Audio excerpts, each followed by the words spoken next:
My name is Nalin Mehta, and I'm delighted to welcome to this special fireside conversation Chadpreet Arora. Chadpreet is a very dear friend. She is Senior Vice President and Business Head of Voot. I always forget her exact title, but she basically heads Voot. She's also co-founder of Resilient, which is, I think, one of the hottest startup companies in the media space. Former CEO of Vice, has been a fellow at the Reuters Institute of Journalism in Oxford, and is also a distinguished professor of media practice here at UPS, at the School of Modern Media. Chadpreet, I'm so delighted that we're finally doing this and we are on this platform together to have a chat on the future of OTT and OTT as the new big boss. I think it's a good week to have this conversation and a good day because you guys have just launched Big Boss on Voot this week. And Big Boss, the way it's going, it's completely changing the OTT universe. So the question, let me start off by asking Chadpreet, OTT platforms are changing the media industry. So, and what does their rise mean for traditional media companies and for companies like Voot? First of all, thank you for having me here. It's always such a pleasure to catch up with you, Nalin. Always exciting, and I come away learning more than I actually share. So it's a great start. I actually wanted to start with the title of the show, which was sensational enough, OTT as the big boss. And I wanted to kind of establish why are we calling it the big boss and why is there so much excitement. So as a good academic, I'm going to give you a really interesting set of statistics, which I'm sure our audiences would enjoy. The total consumption of content in terms of minutes online went up by 32% from 2019 to 2020. If I put that in just number of minutes, in 2019, India consumed 1,261 billion minutes of content. And in 2020, it went up to 1,669 billion minutes. India is one of the highest mobile content consumption countries in the world. And I'm not sure you're aware you are, but we spend 4.6 hours per day on our phones consuming content. The big surprise that India saw owing to I think part of that. Sorry, I didn't mean to interrupt. I think part of that is also that in terms of data, our data consumption is more on average, if the same, if not, and probably better than the Western Europe and North America. It's the highest. Actually, it is the highest data consumption in the world. And it's owing to the geo effect, as we call it, since 2016 when data became near free. Till before that, if we take a step back and go back to 2016, internet was let's call it the 3 M's. Internet was a mobile, it was largely a metro, a millennial, and a male experience because it was expensive handsets, it was English only, and literacy played a big role there, and thus the entertainment options were also limited. What happened post 2016 were two things. One was that data became near free. But does data becoming near free actually translate into entertainment? No. The big difference came in when search overcame literacy as a challenge. When we introduced voice search in the country, and that I think we can, that comes from the innovation of the Google Next Billion Users project, which introduced multilingual keyboards and voice searches. And that fundamentally brought down or eliminated the barrier of language. And this, along with data streaming becoming near free, gave birth to a huge opportunity beyond the YouTubes to give publishers such as Viacom, Star, a real opportunity in giving legs to their content on a digital platform. And I'm sorry, I don't know where we began the question, but you were saying but the big surprise was, I was asking you what does it mean for companies, and you were giving the data, and you were saying that you were telling us about the surprise in the data in the middle of all this. Yeah, in the surprise in the data for us was that Jio back in 2018, 2017 became 52% of total consumption.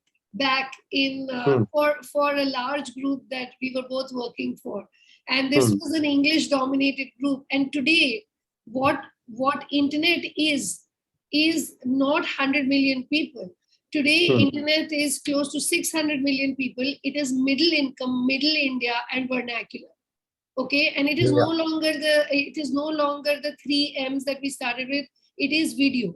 It is video all the way, right? So video came in, payments came in, podcasts came in, music streaming became easier. And so fundamentally our consumption went up owing to, and coming back to why our consumption went up, it was because entertainment went beyond English. And content creators started creating data for the platform or content for the platform. So just to give you a reference on how much content was created, around 1,200 hours of original content was created for just OTT platforms in the last year, films and episodic content, which led to increased OTT subscription as well. And we went from 29 million, sorry. No, go on, sorry. So we went from 29 million subscribers to 50 million paid subscribers and from 327 million OTT users to 500 million OTT users in one or across one or more platforms. And when I say 50 million subscribers, Nalin, you must assume that this actually translates to at least 120 to 150 million paid viewers, because each family would land up having at least 3 users, even if you don't consider the traditional fiber. So Chanpreet, when you a program like Bigg Boss, I mean, and let's put some flesh and blood on this. You've given the context, you've given the numbers, you've told us what's the big shift in the media universe with the OTT platform, with the internet, mobile phones, data driving it all in a new, fundamentally new direction.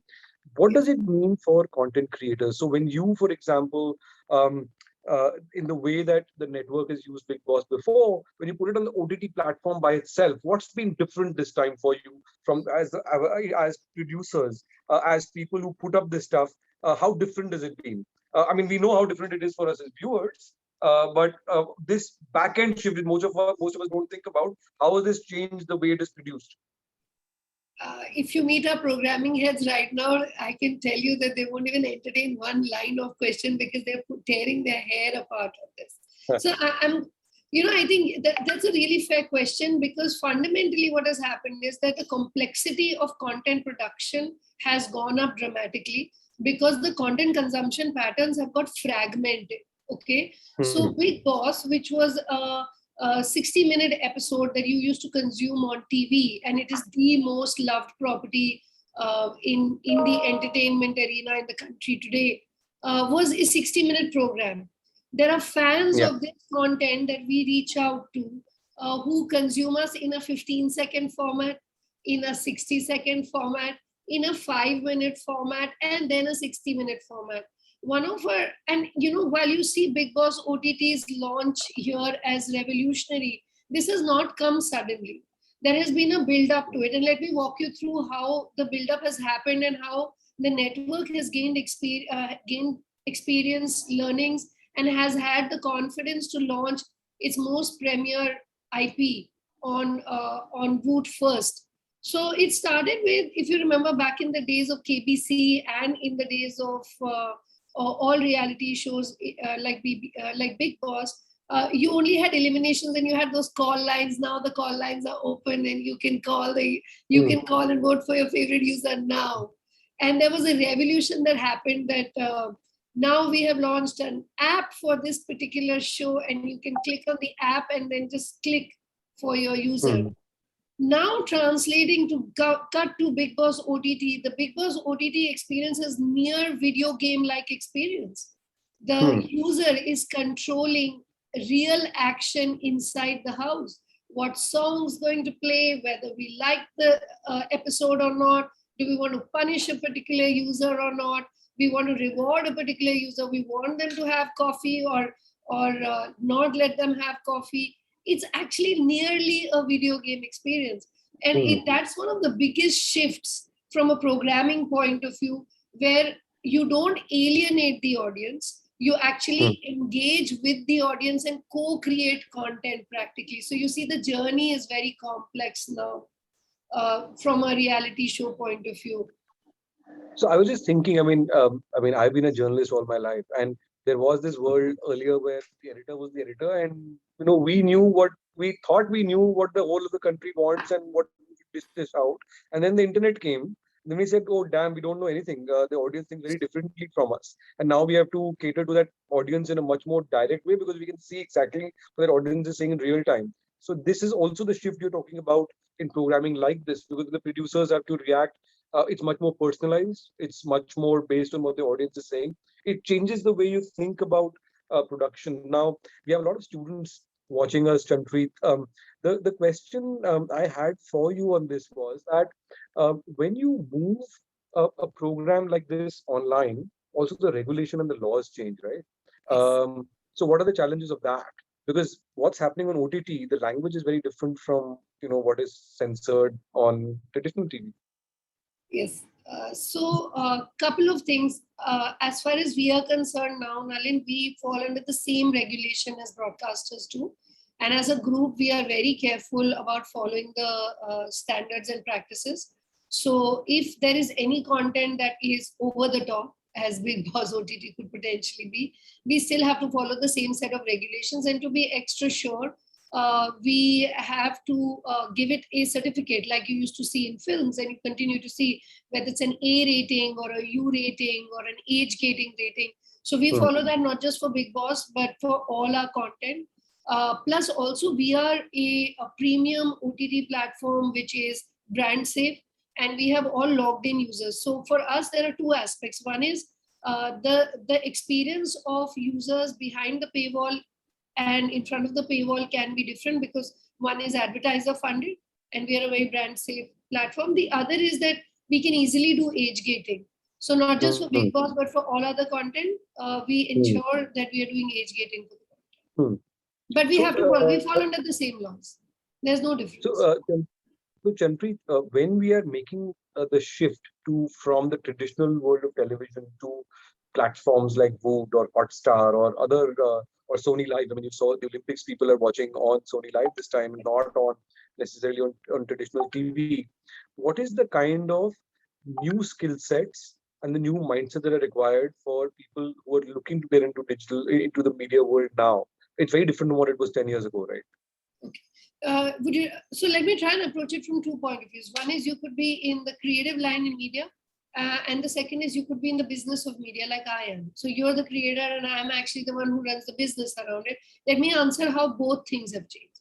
So when we were growing up and we were young in media, content was king. Yes, content is king, but it is nothing without the product.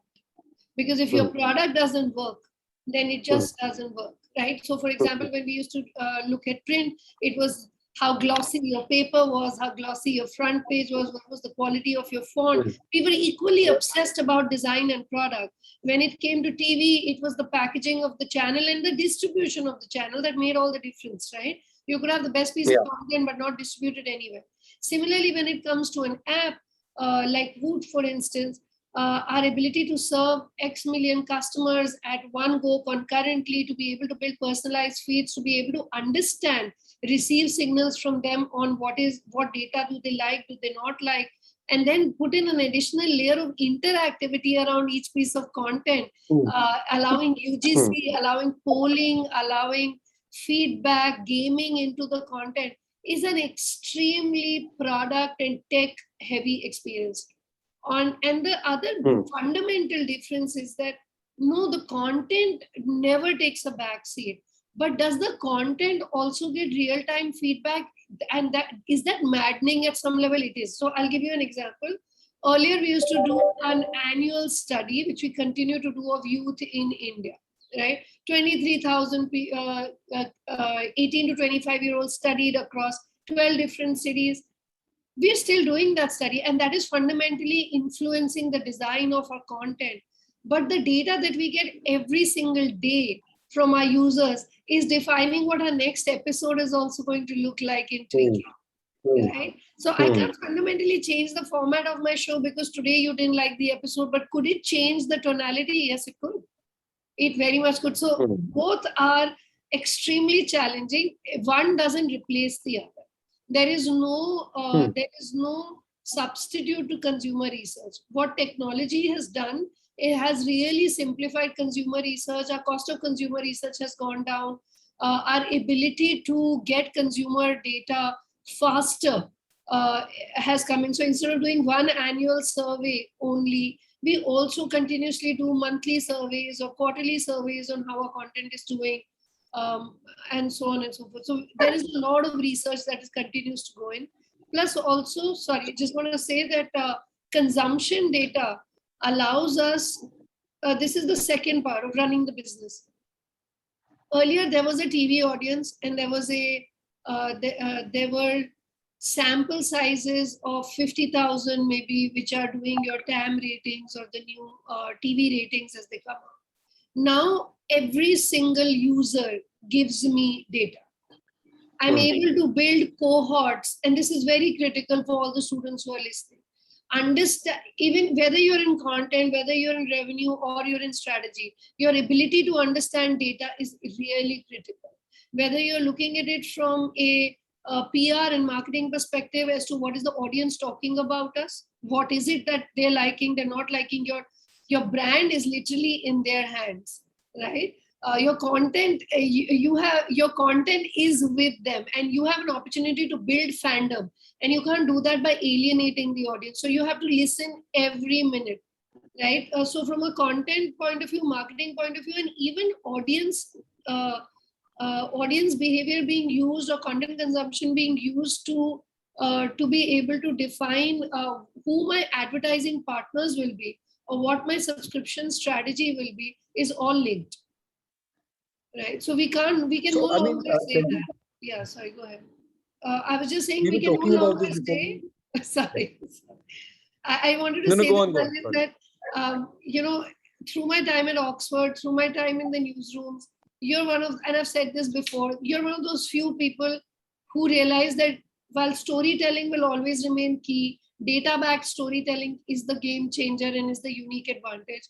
And that continues to be the case. We can no longer say that we can write a really beautiful piece of article and do investigative journalism without probably knowing R or Python, or without knowing how data visualization works on one hand in journalism. And on the other hand, I can no longer say that I'm going to make Bigg Boss for TV just the same way as I make Bigg Boss OTT for Woot, because the audience is connected.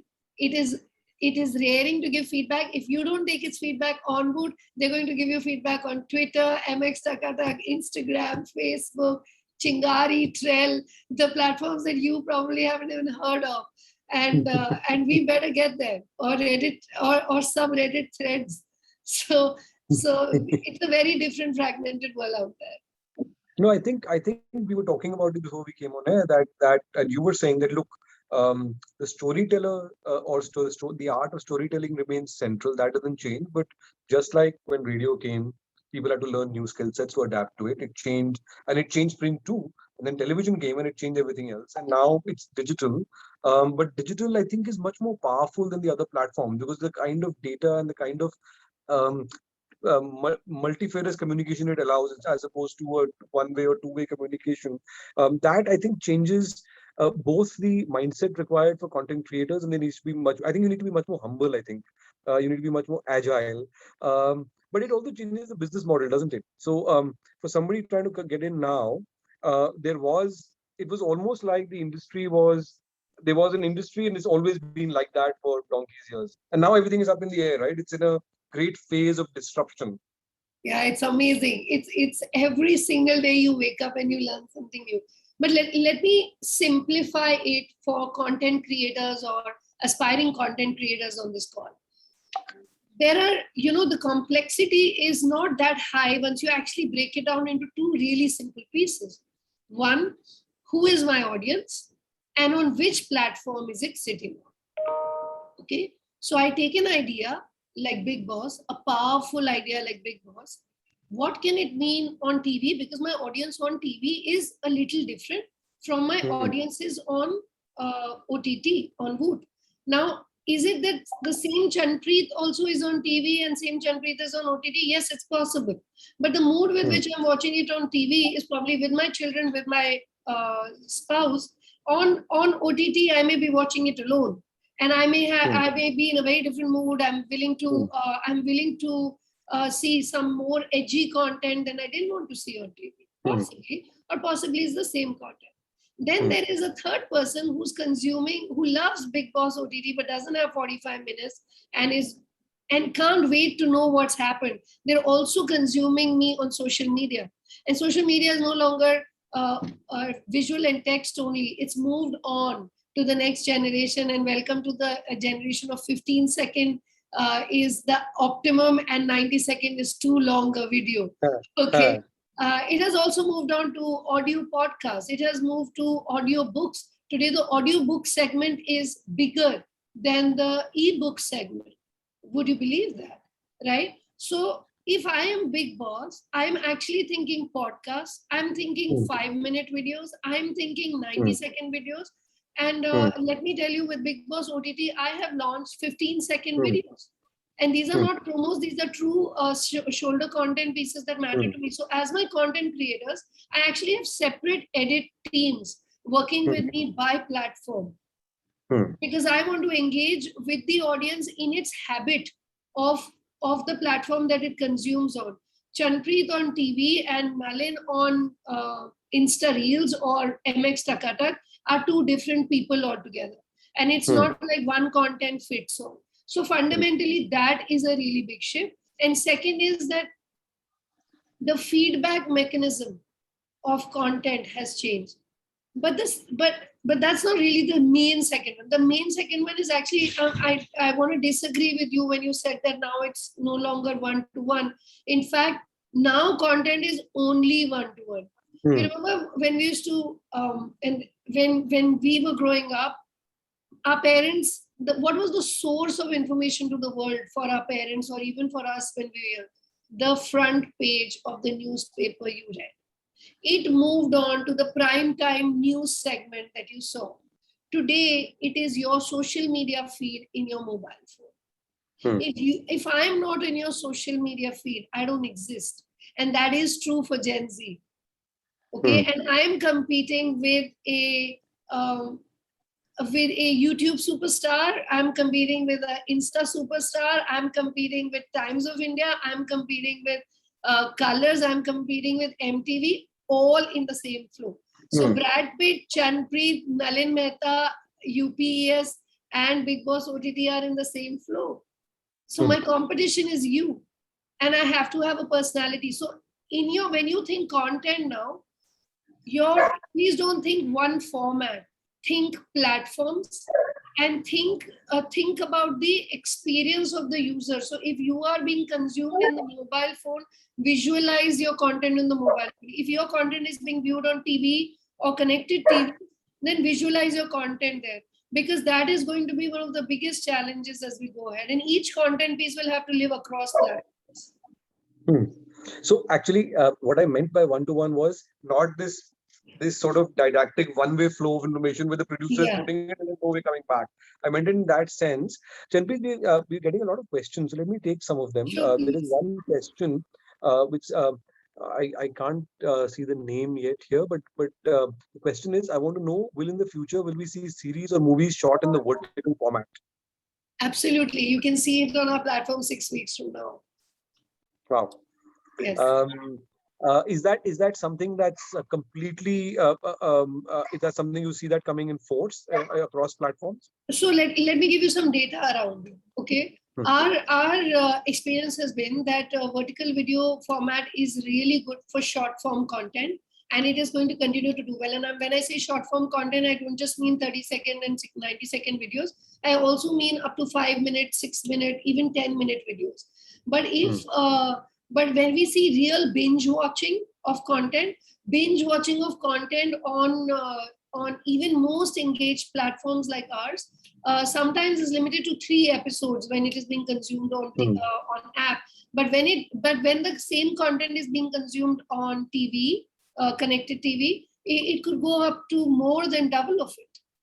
Hmm. Okay, so I'm not sure, and the other aspect is that in more mature markets, we're seeing that while the cord cutting is happening, and by cord cutting, just for the audiences, I mean that people have stopped watching linear TV, Mhm. but they are watching the same content in VOD fashion through premium OTTs or open OTTs.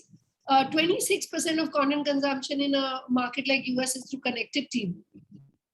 Hmm. People are opting for TVs over apps. So as penetration of connected TVs goes up, we will see that, and their vertical video will not matter.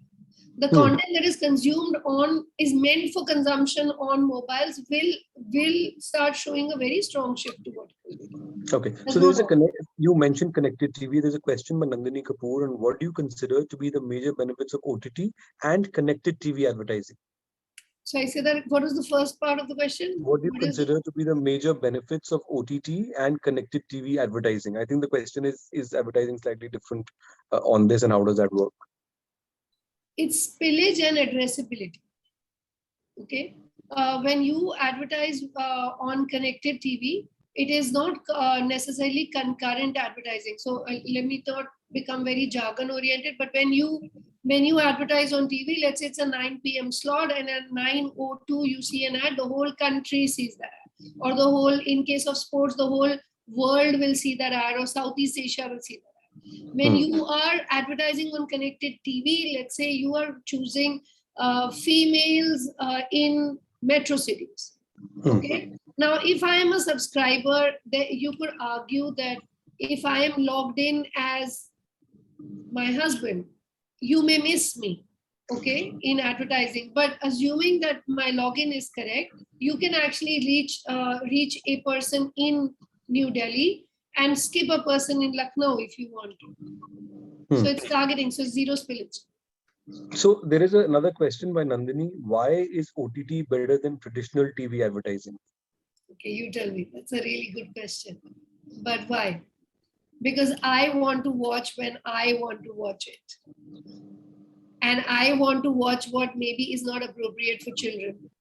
Okay. Hmm. And I want to watch sports, whereas you want to watch Big Boss and you want to watch something else. There are three fundamental advantages of OTT or digital streaming. One, it is not appointment viewing, it is at your convenience. One.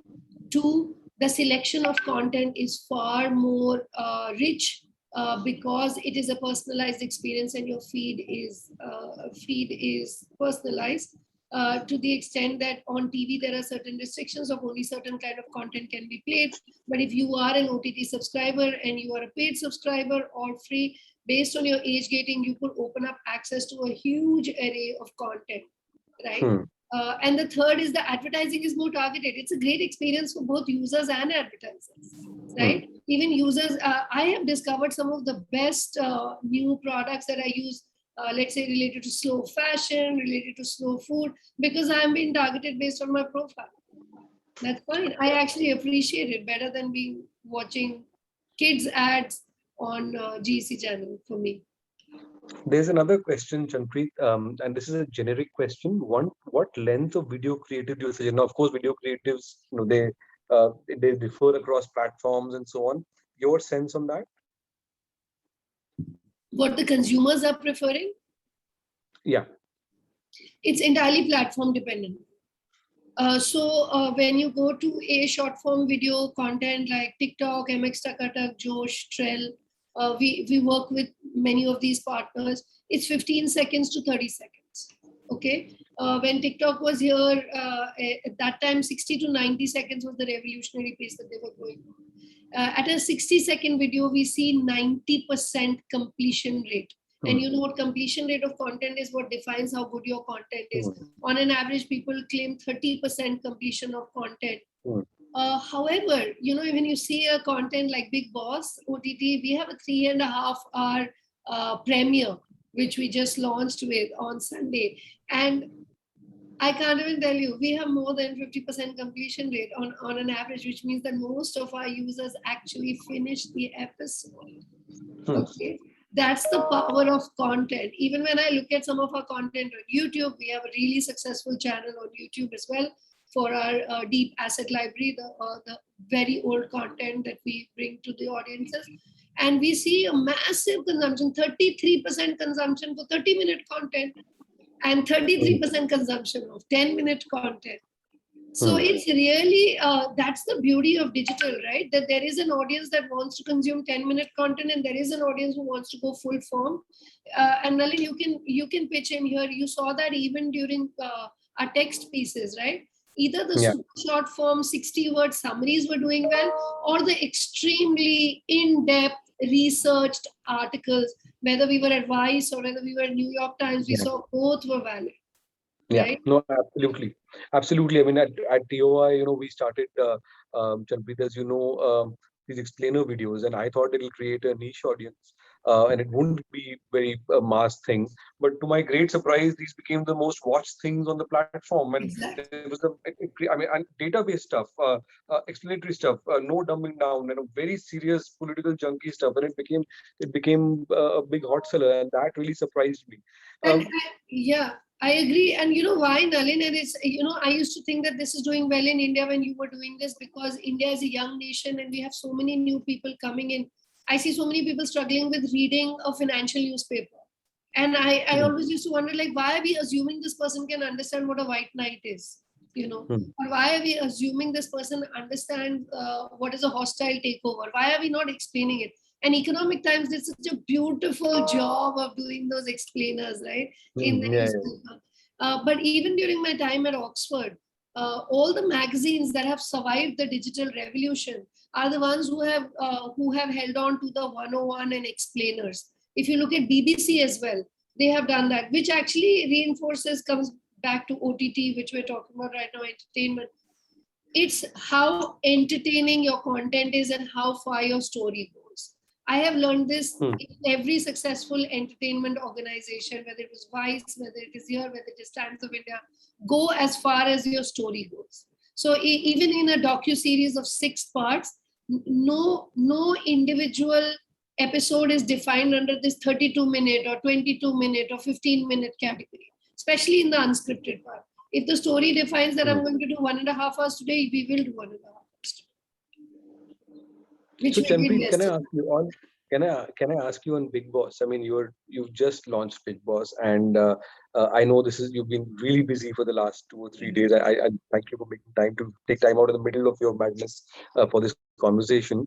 But what has been your one big learning in doing Bigg Boss? And that's really a bigger question of the platform and how things change. What is surprise? Is there something which surprised you in doing this? Is this thing that you didn't expect when you started this? We opened to our biggest concurrent audience ever, okay? Which was, to be honest with you, it surpassed our expectations. What surprised me or didn't surprise my leadership, other than me who've been here, is that we stuck with a really long form, 3.5. It was a 3.5 hour launch, and our first episode, which came in, had a 1.5 hours. It has found the same love with the audiences. In an era where 15-second and 90-second videos are going up, our watch time has surpassed. We, on an average, do 43 minutes average watch time. We've hit 53 minutes average watch time. That means the average watch time at one go of the user is 53 minutes. That's the power of the content, right? For us, that has been fascinating. The other big learning that we've had, not just for Bigg Boss OTT, but for the overall Bigg Boss franchise with us, is that more than 30% of our total views come from the shoulder content, which is anywhere between 5 minutes to 6 minutes. And so we invest in it very heavily for our audiences who want to snack through the day. If you can explain to those who are watching and those who may not know, what is shoulder content? Okay, so there is a hero piece of content in any story that you're telling. Let's call that the episode over here. The episode is the hero piece of content. And then there is shoulder content, like the behind the scenes, some edited scenes, or the high moments of a particular character that you're following or a particular housemate that you're following. And we actually create these snackable pieces of content, anywhere ranging from 15 seconds to 5 minutes. And this is something that Voot started doing first, right from its inception. And the other thing that we also do is we build in a lot of interactivity where we ask our users whether they're liking it. So it even generates UGC.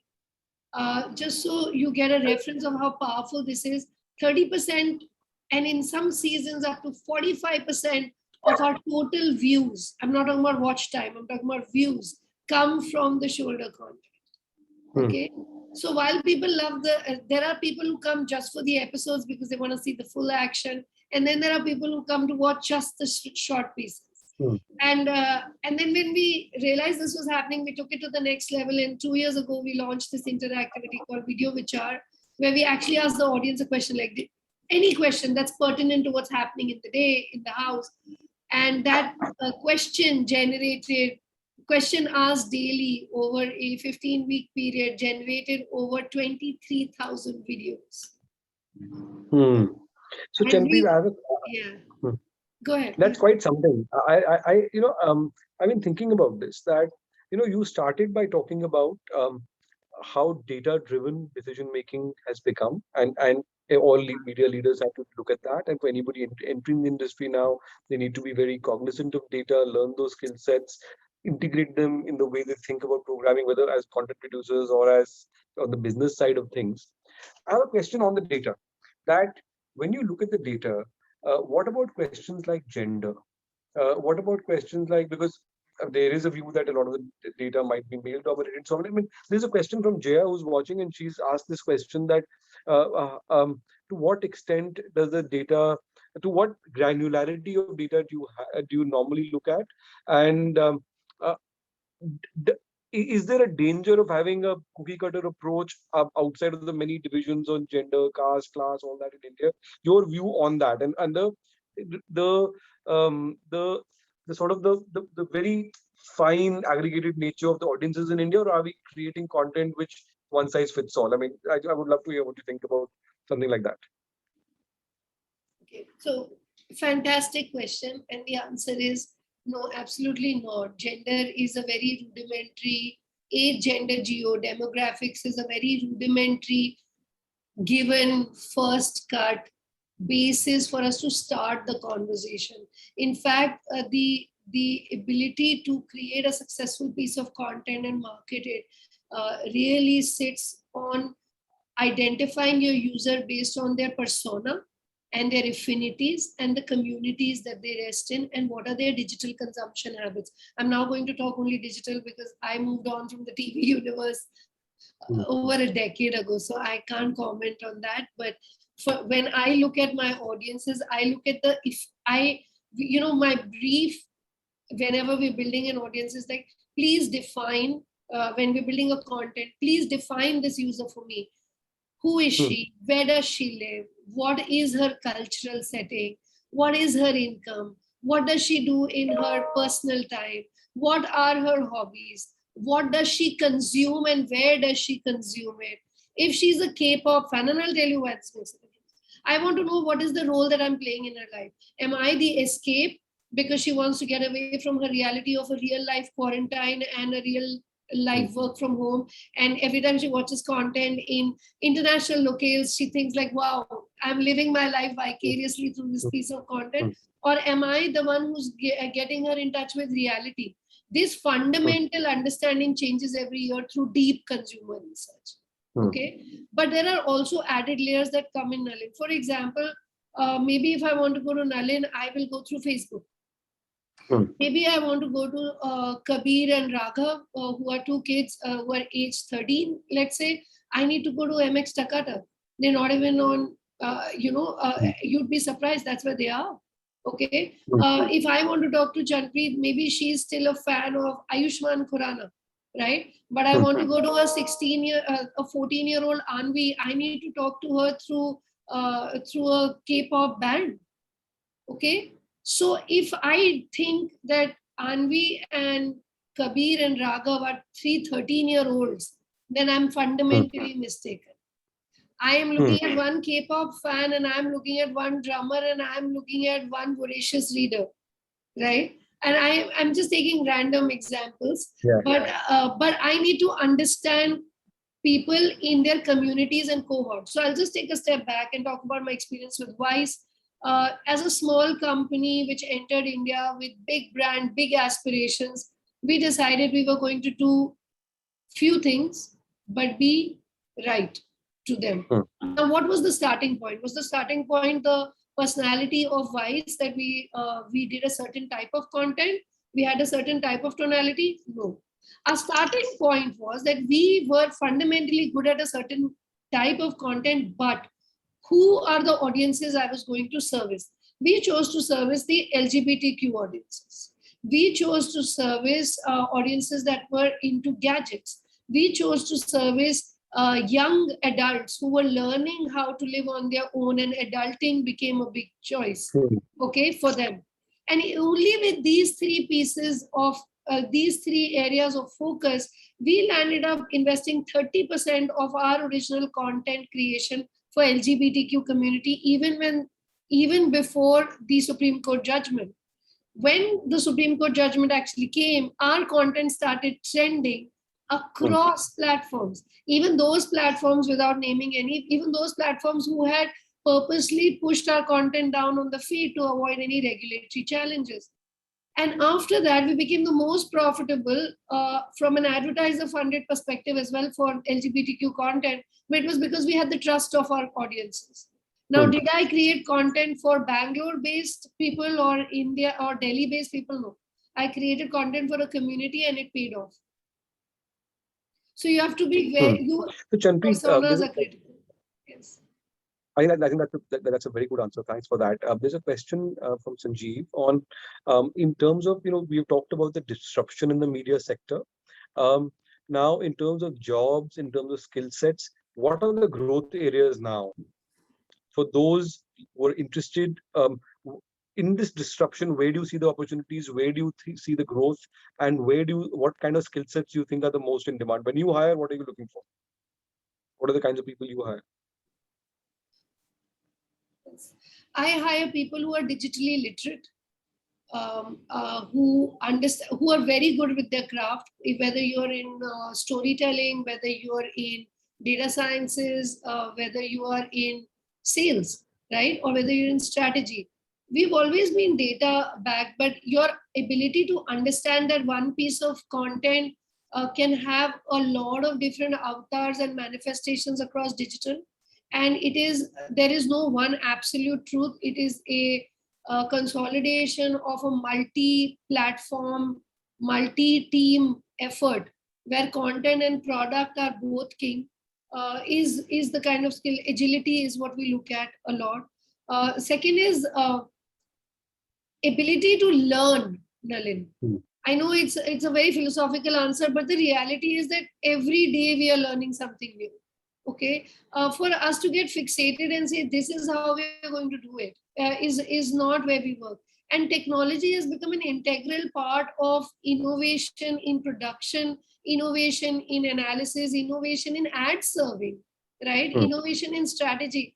We have to continuously be on our toes. For example, because of the lockdown, the liberty of having a guest coming to a set and talking to us and us doing a really fancy affair is no longer an option. What technology to use? How soon can we pivot so that we can have a live virtual room for discussion is something that I expect my production team to come and give me ideas with, right? My content team has to adapt to the fact that today my content is no longer going to be consumed only on my platform.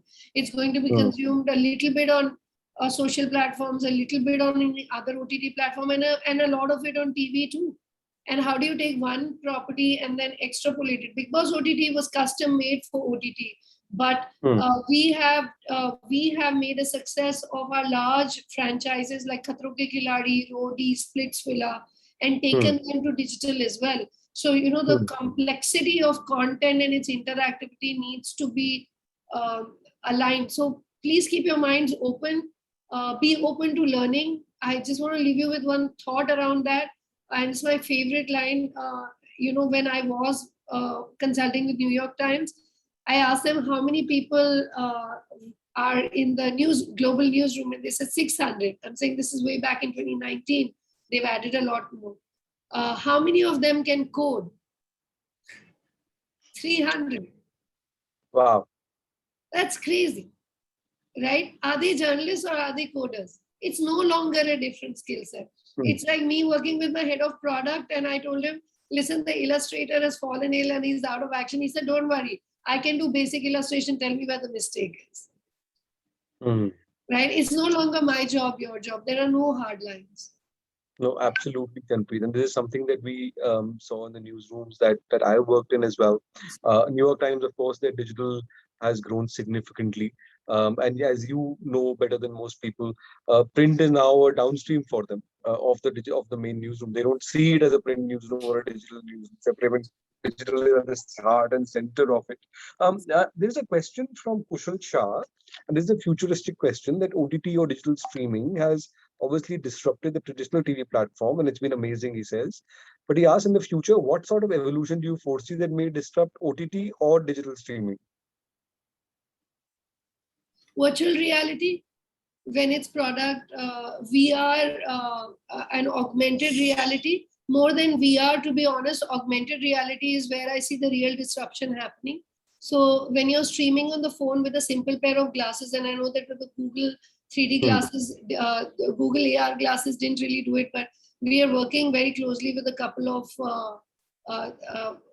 I'm aware, let me just say, not working, but I'm aware very closely of companies in US and who are very close to their product becoming ready for market, where everything you see on OTT being streamed, all you need to do is buy a pair of glasses off the shelf, and then it's going to come into your rooms. That is the next step.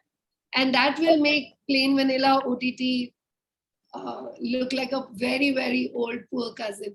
But we are hoping we'll be there with it. I have to say, Chanpreet, a little bit of self-promotion. We are putting in place a whole thing on AR and VR with our design school together for our students. And also, I think we on Mojo and so on, we're actually studying the New York Times model very closely on how they move. Because as you said, this game is now about learning, and every day the yesterday becomes obsolete. Chanpreet, there's a question on do you think, Aradhana Davar has this question, do you think in the future, traditional methods of consuming entertainment will be completely eliminated from the entertainment sector? Explain that. Are you saying that a new person coming into, let's say, a 15-year-old will never watch TV? No, they will. Okay, they will watch TV. Will they watch linear TV? Maybe not. Okay. Will they watch will they watch VOD TV? Yes, they will. There's also really something interesting, right? Lines start blurring, Nalin. I think we've had the benefit of last 20 years now, and I hate it because it makes me sound old. But Netflix has become wants to be so good and so much like TV that now it has a play something option. What is that if it's not linear? Okay. It's what, but it just keeps saying, okay, you didn't like this, let me give you something else. It's personalized. That is the fundamental difference. But in India, every time, why do people still listen to radio? Because you really want to consume passively. That is a habit. Active consumption is a lot of effort. Okay? Passive consumption is very easy. So passive consumption is not going away anywhere. Why are people in the pandemic subscribing to digital newspapers? Okay, why? Because they like the fact that the editor has taken the effort to put together the top 30 pieces of information that matter, and then there is the feed. So there will be people like Janpreet who don't want to read the digital paper, and there'll be people like, let's say, XYZ who want to read only digital paper because it's finite, gives them a sense of closure, but both are paid. Now, please tell me what is traditional and what is not. It's just a design. Right? So I don't think passive consumption is going anywhere. So TV is here to stay. News formats, whether it's finite, whether you call it paper, e-paper, is here to stay. The material may change, But right? the form has shifted from one platform X to platform Y. Yeah. And therefore something around that also changes, right? Absolutely. Like, I'll give you a really not funny, but a humorous example. Just tell me, anybody, I can't see the feed, but what was one of the favorite sections in the non-news section of the newspaper that everybody goes to? So I used to always like Hagar the Horrible. Okay, I used to like the Daily Horoscope. Yeah. Okay, I don't know how many vote for Daily Horoscope. So Vice is so amazing. Vice loves content. And then Vice launches broadly. It is all about real women. And it becomes the second most loved brand from the table of Vice, right? And guess which is the most loved section other than the main real pieces? It's Daily Horoscope. I And think, guess what? yeah. Yeah. And guess what? It's sorry, I have to tell you this. It's so popular that now they have a Daily Horoscope app. I have to say, Chanpreet, that this was also our experience in TOI. We had this whole thing when they wanted to add the horoscope on the digital side.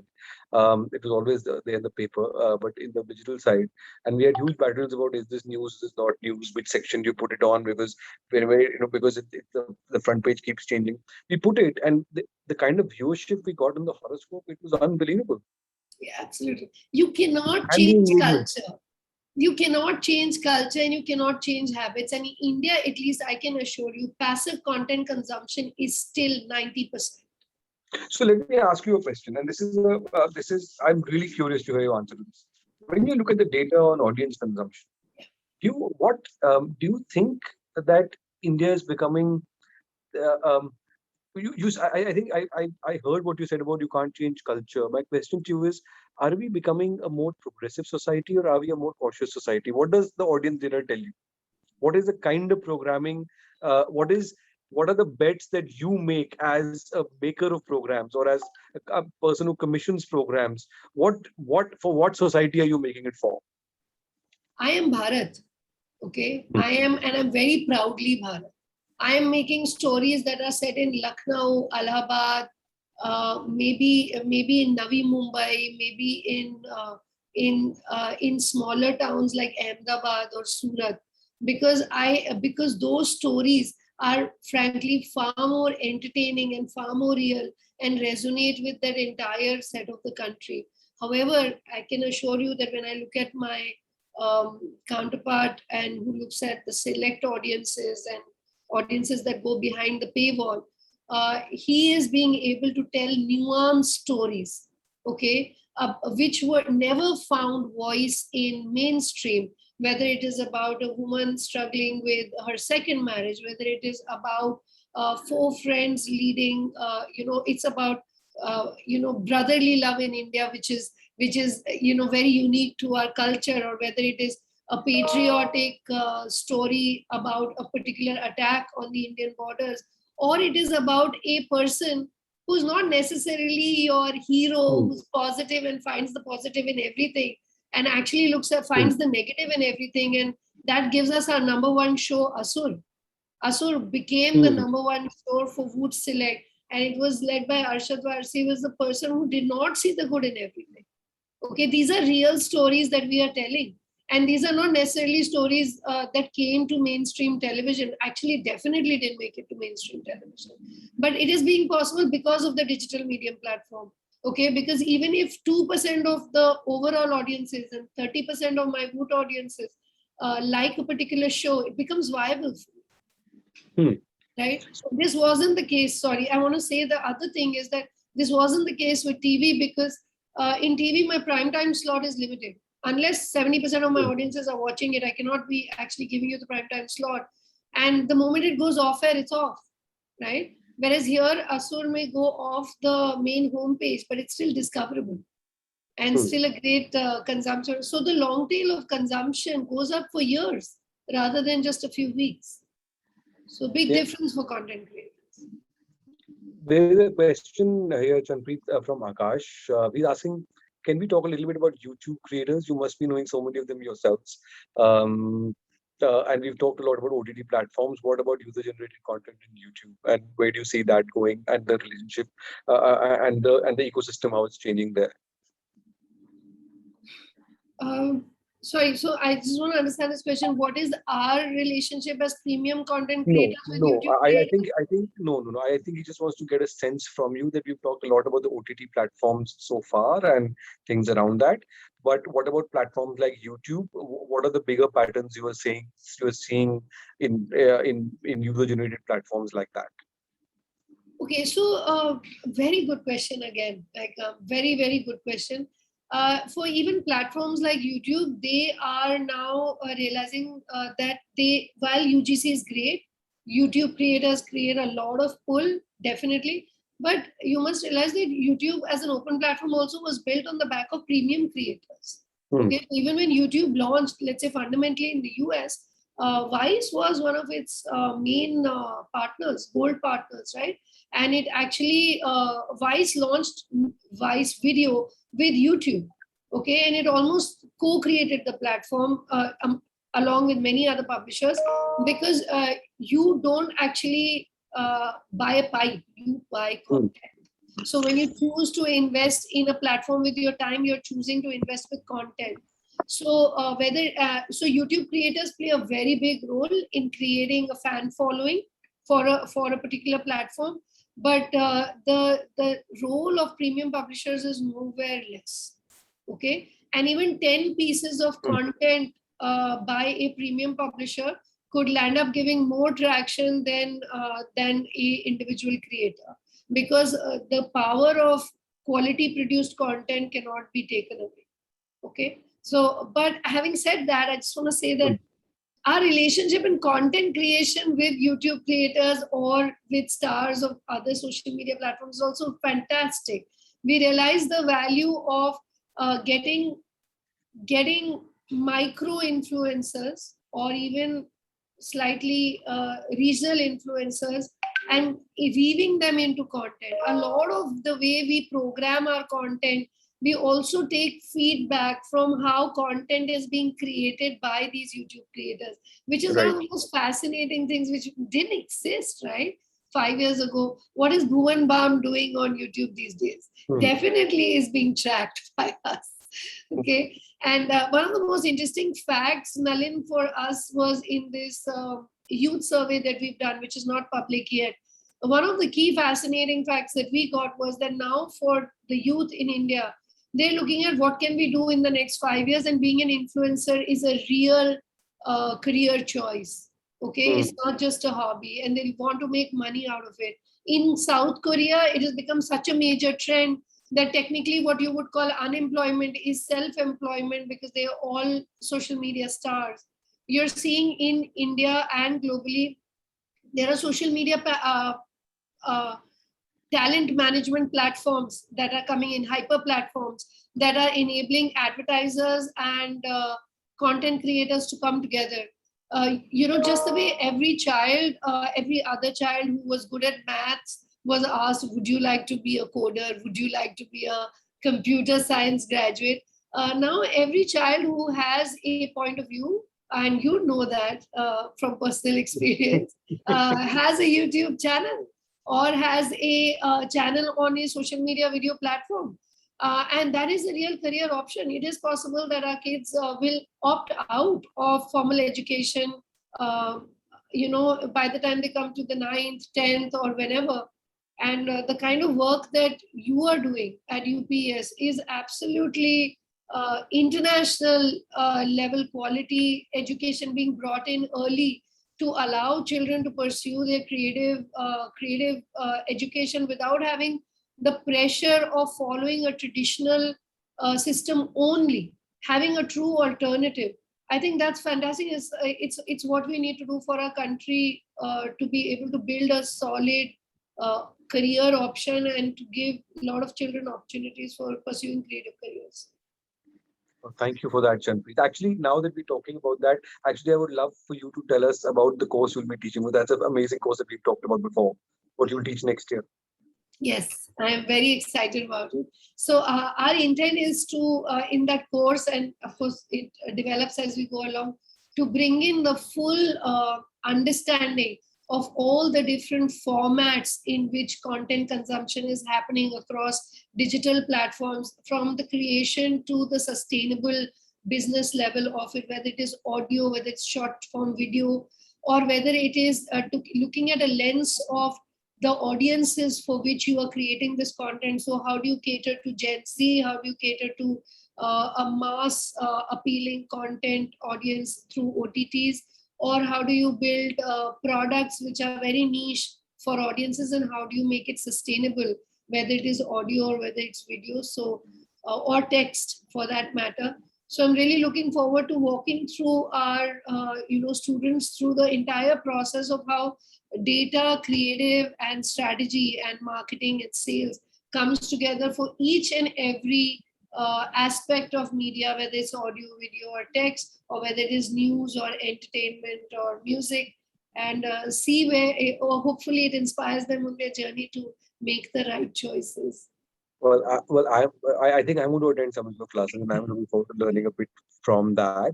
That was a thing on UPS. There's a question from, let me see, Cheshta Singh. This is a question about Bigg Boss. I think we're out of time, so let me end with this question on Bigg Boss. This is that many of us, majority of Bigg Boss fans, are not Voot subscribers. Please tell us if this is going to be a sensational season or not. It is absolutely sensational. Please download your app. It's free. Please watch it. And please give us your feedback and love or hate as it goes. So, and it's going to come on Colors too. 6 weeks from now, the usual Bigg Boss season 15 will launch. But we are definitely looking forward to having more audiences watch Bigg Boss OTT. It's truly over the top, and the content is custom made for OTT audiences. So feedback is most welcome. Chanpreet, I want to ask you one last thing. That, on this whole OTT revolution in India, we've talked about this before in the past. Cricket is what turned it around for Hotstar, right? Hotstar did something which made it big in this thing with cricket. Do you think Bigg Boss is the turning point in the entertainment thing? Absolutely, 100%. I think we've had, this is the third and the final proof of concept for us. We took two of our biggest shows, Ishq Mein Mar Jawa and Silsila, over the last 2 years, fiction shows that were doing really well. And then after they went off air, we produced fresh seasons of it for Voot only, and they did exceedingly well. And we saw that we doubled our audiences the moment it went off air and they came on Voot. And this time we took the punt, not a punt, that's the wrong word, but this time we took a very serious strategic decision to open Bigg Boss on Voot exclusively for the digital audiences. It wasn't just taking the format as it is, but custom created it for the digital audiences, slightly more edgy, slightly more over the top, more interactive. And we've been rewarded. And I know it's just the start, but we've opened to our biggest audience, concurrent audience ever on Sunday. And we are only on day 3 of 42 days. And I'm hoping this is going to be a season to remember. Well, okay. Well, I can tell you that ever since we advertised this conversation, I have been getting at least more than a few phone calls from friends who I thought had no interest in media, calling and saying, you're having this conversation, can you tell us something about Bigg Boss? So I said, I'll ask Chanpreet. Yes, please. So 7 p.m. on Select and 10 p.m. with everybody on Voot. Please come and watch and give us your feedback. Thank you so much, Chanpreet. Thank you so much for this lovely conversation. I think I've learned a few things from you on the OTT and the future of the digital media. And this is the beginning of many such conversations we are having at UPS. And I think we'll have many more of these, including when you are going to be in the classroom. Yes, I'm really looking forward to that. Actually. Thank you so much. It's more direct. Thank you so much. Thank you. Thank you for having me. Bye, Chanpreet. Thanks.